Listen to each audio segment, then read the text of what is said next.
배우 박용우와 타카키 리나. 그리고 이들 사이를 감도는 묘한 설렘.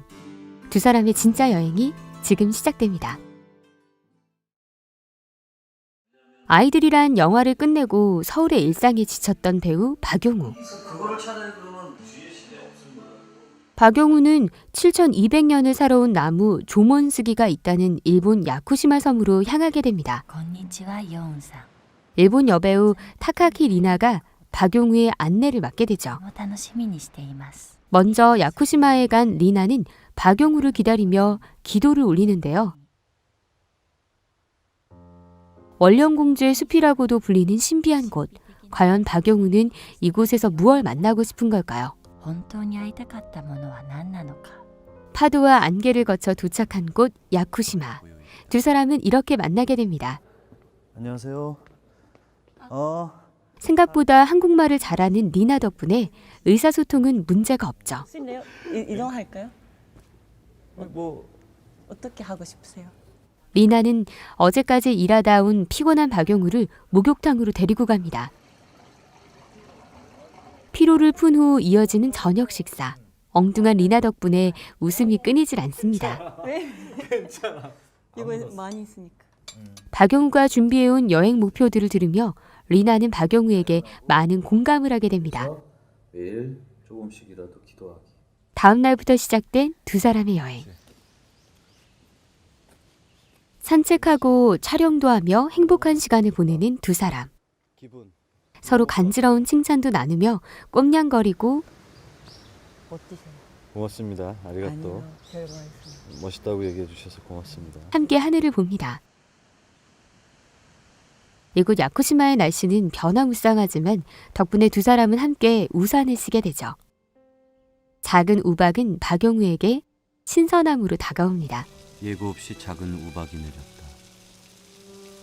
함께 이끼를 만지며 편안함과 생명력을 느끼는 두 사람.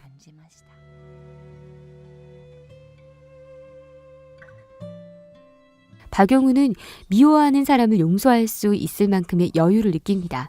어쩌면 이 모든 건 긍정적인 리나 덕분일지도 모르죠. 바이바이. 잘 자요.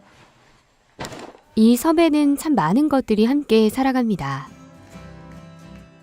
원숭이와 사슴, 고민과 함께 왔다가 답을 찾아서 살게 된 사람들, 그리고 산노인 조몬스기. 조몬스기와 함께 숲에서 살아가는 산의 공주 야마히메까지. 한 해의 마지막 날 밤 섬 사람들은 숲속의 신들을 부르는 의식을 합니다. 숲의 신들은 마을로 내려와 아이들에게 나이를 주죠. 아이들에겐 눈물이 쏙 빠지는 경험이지만 교훈과 떡을 얻을 수 있는 날이기도 합니다. 이렇게 박용우는 이곳에서 한 살을 더 먹게 되는데요. 새해 첫날 커피와 함께 사투리로 꽁냥거리는 두 사람. 와, 애도 잘하는데. 여자 대하는 게 서툴다던 박용우는 어느새 자신의 경험담을 편하게 털어놓을 정도로 발전했습니다. 그게 좀 트라우마가 있었던 것 같아요. 그렇게 얘기할 수 있는 친구 없었어요? 학년도. 이날 날씨 때문에 조몬스기에 갈 수 없었던 두 사람은 각자의 시간을 보냅니다. 리나는 숲의 신사에서 기도를 하고 박용우는 새로운 시나리오를 읽는데요. 날씨 때문에 초조해하는 박용우의 마음을 읽은 리나는 조몬스기로 갈 수 있게 해달라는 기도를 올렸죠. 과연 그녀의 기도는 응답을 받을 수 있을까요? 고요함을 예찬했던 야쿠시마의 시인 야마오 산세이. 박용우와 리나는 작고한 야마오 산세이의 생가를 찾습니다. 아내 하루미는 산세이가 조몬스기와 같은 땅에서 살기 위해 야쿠시마에 왔다고 얘기합니다. 한국에서 온 박용우라는 사람. 이곳의 생활은 불편하지만 한편으론 살아가는 재미로 꽉 차 있다는 하루미.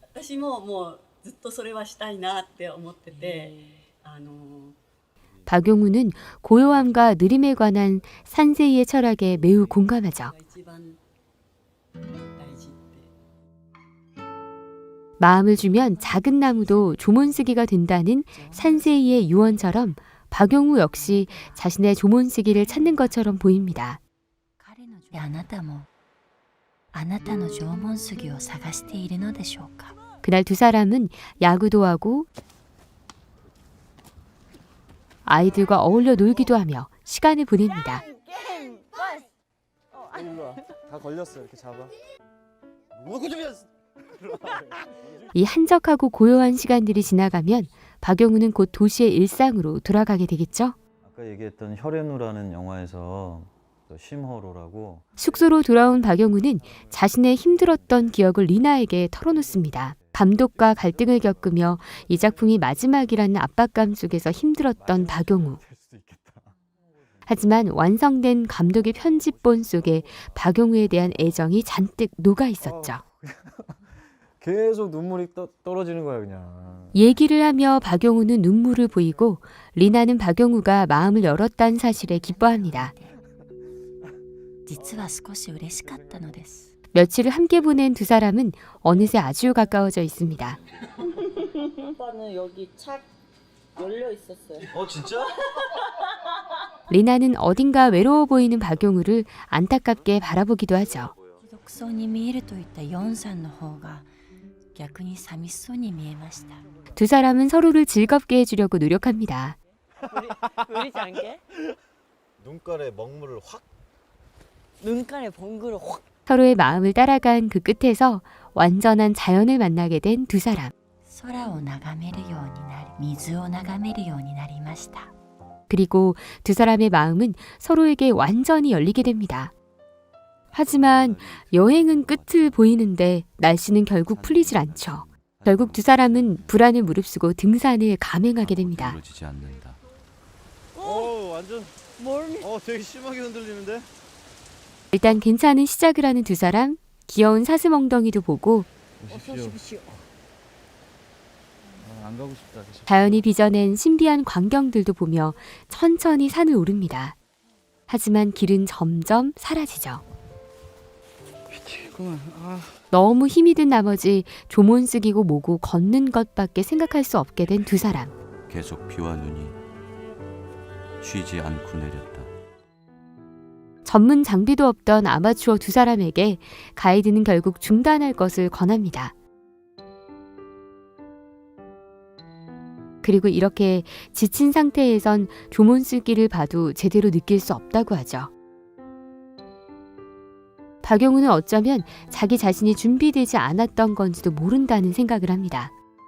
그리고 이렇게 현실의 삶으로 돌아오게 되는 박용우. 박용우가 가장 기억에 남는 건 바로 리나가 좋아하던 평범한 어촌의 풍경입니다. 마음을 주면 어떤 나무도 조몬쓰기가 되는 법. 박용우에겐 자신의 마음이 향한 이 순간이 여행의 가장 아름다운 전경으로 남겠죠. 강가 산책을 마지막으로 이렇게 박용우의 여행은 끝이 납니다. 그렇게 1년이 지나고 새로운 영화 개봉을 앞둔 박용우. 그리고 리나는 다시 한번 혼자 야쿠시마를 걷습니다. 지진이라는 아픔을 겪은 조국을 보며 위로를 받기 위해 숲으로 돌아온 리나. 리나는 박용우에게 숲의 소식을 전합니다. 구루터기만 남은 나무의 아름다운 창문과 엄청난 연상연하 부부나무의 이야기. 그리고 마침내 두 사람이 돌아서야 했던 그 길에 다시 선 리나. 리나는 그 길을 올라 드디어 조몬쓰기를 만납니다. 그리고 영상 속에 조몬쓰기를 담죠. 과거는 아름다운 추억이 되고 리나는 미래를 기약하며 엽서의 끝을 맺습니다.